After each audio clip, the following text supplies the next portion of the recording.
नमस्कार। आज कवितार शीर्षक है रोगी। आजिकल रोग गोटे सामान्य जिनस हो गला घरे घरे रोगी।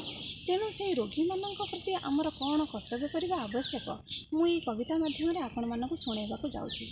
आशा करे भल लगे। रोगीटे जदि थाए परिवार रे शांति न थाए कामन रे, रोगीटे जदि थाए परिवार रे शांति न थाए कामन रे, निजे रोगी आउ परिवार लोके बीतांती जीवन अशांति रे।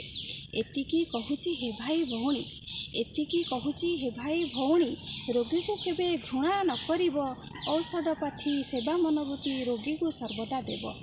रोग सीना घून्य रोगी घून्य नुहे, रोग सीना घून्य रोगी घून्य नुहे, एकथा रखी मनरे, रोगी प्रति सदा आदर जत्न करुथिबा तांकु जत्न।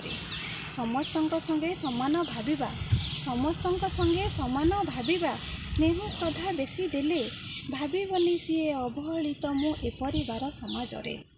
जानिब जदि से परिवार लोके करूछंती मते घृणा, जानिब जदि से परिवार लोके करूछंती मते घृणा, सेवा शुश्रूषा औषध पथिरे करूछंती मते उणा।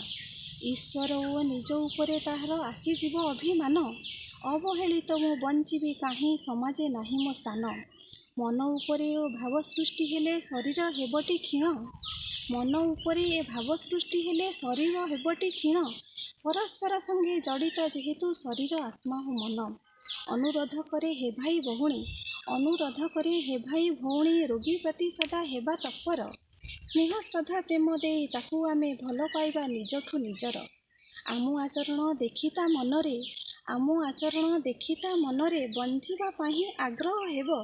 तार मन आत्मा पुलकित हेले रोग ताठारू दूरेई जीव, रोग ताठारू दूरेई जीव। धन्यवाद।